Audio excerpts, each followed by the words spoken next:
it's obviously very well known. I mean, people who go to Blue Devils have a good time. It's no secret that we get a lot of time off.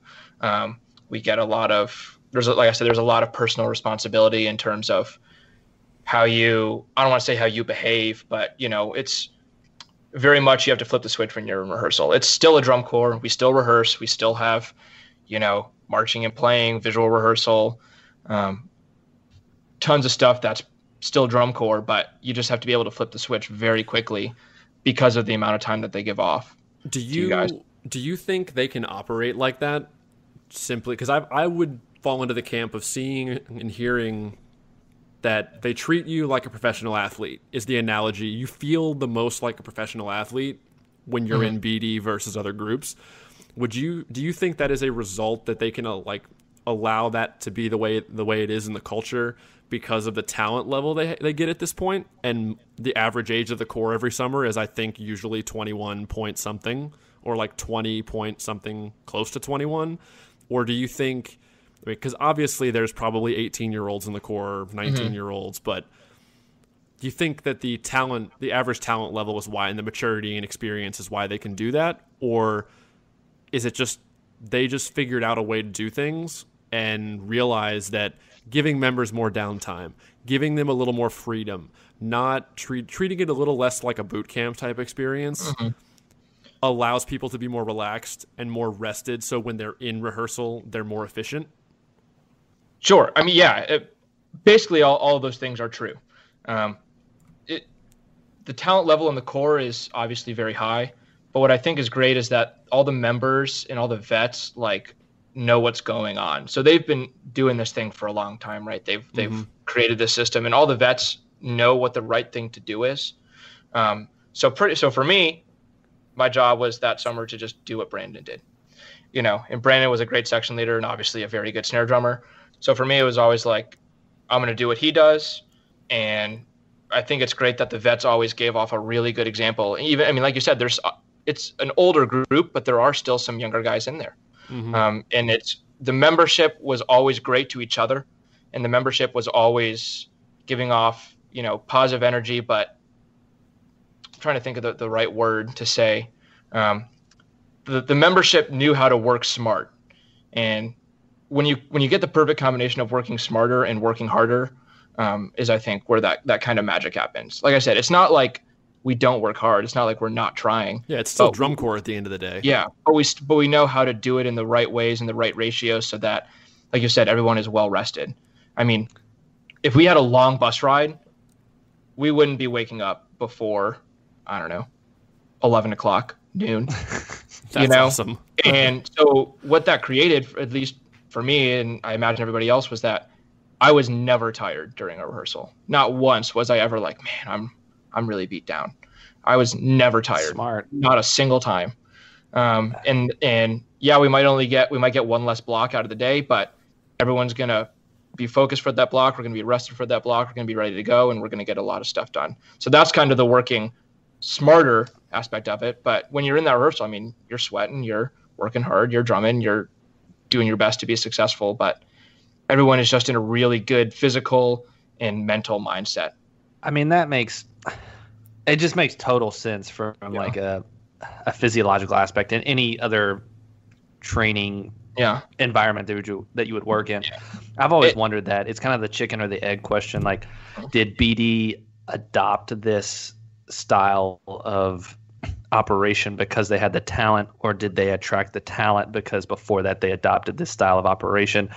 And I think there's many factors that go into that. Obviously, they've had a very, very cohesive staff that have been there for a long time in many departments that have learned how to operate together, to work together, to design together, to write together in all facets of the drum corps. And so I think that too many, I mean, at this point, it's definitely a luxury to have a lot of talent. But there are a lot of drum corps that I think are too afraid to sacrifice rehearsal time because they feel like, oh, we only have so much time. Like the summer goes by so fast. We got to get this in. We got to get this in. So are you sacrificing quality for quantity? Yeah. So, and I mean, it's tough. It also helps that all the people that are on staff there are geniuses. You know, we're talking guys like Scott Chandler, Scott Johnson, all the people that are teaching and writing there are absolutely geniuses at their craft, and that obviously helps. You know, it helps create a great show, create a great package, and then with the instructional staff and how they present it all to us, it's just the overall package of just the experience is like nothing else. It's, and we're talking about like being rested and being ready to go for the day. I mean, like I said, we sleep in obviously, but even after that, the first thing you do is you go and you stretch for 45 minutes to an hour. So a lot of people, first things first, we're getting up, we're tracking, we're in battery block, we're in sectionals. The first thing that the entire corps does, I guess aside from the front ensemble, is we all get together and we stretch for 45 minutes, play some music, go out on the field with a yoga mat or a towel, and we just get our bodies ready for the day. You know, and that another thing that does is it prevents injuries. I'm trying to think. I don't know if we had a single horn line alternate on the field this entire summer. I mean, when you treat starkly different than your prior 2 summers. Yeah, because nobody's getting hurt. When you treat the human body the way it's evolved to be treated and function properly, it's not like too many times. I mean, look at the example of when the kid had the stress fracture in his leg at Crown, and like his leg broke in the middle of the finals run through. Like, I was there. If your body is getting that run down throughout the summer, you're probably like, some of it is accidents or injuries are gonna happen. Everyone's body is gonna respond differently to those levels of stress. Everyone's body going in has experienced different levels of stress to be more adjusted to that level of work. But even if you're a rookie, and there's a difference between like a freak thing and an aggravated thing, though. Exactly. Like if you take care of the body, it's gonna perform for you. Yeah, and I mean another thing to be said is that different groups do different kinds of shows. I mean, it's obvious that, especially those years of Crown, those were super aggro shows. I mean, just going 100% the entire time, crazy drill, super fast. So it's not like, I don't want to say that those things are bound to happen, but I mean, when you do kind of shows like that, it's obvious that sometimes it's tough on the body. And a lot of what happened, at least at BD, is that, the way that the drill is written is we don't have a dot book, we don't have dot cards, we don't, it's completely written on the spot, kind of like how Tim Fairbanks does it at X, but they kind of go around and they say, can you make this dot? Can you try this, try that? And a lot of it just ends up, at least for the drum line this year, I can't attest to other years, but at least for us this year, a lot of the drill was pretty manageable because it was just kind of like, oh, can you guys make this? No, we can't. All right, let's just make it a little shorter. And when you do that, and I've always thought, you can see it every year with different corps, drill writers overestimate what a drumline member can feasibly do at a high level and maintain musical clarity and control of what they're doing. I've seen drill writers ask guys wearing a drum to do things, and I'm like, that's never going to play. They're never going to play well doing that.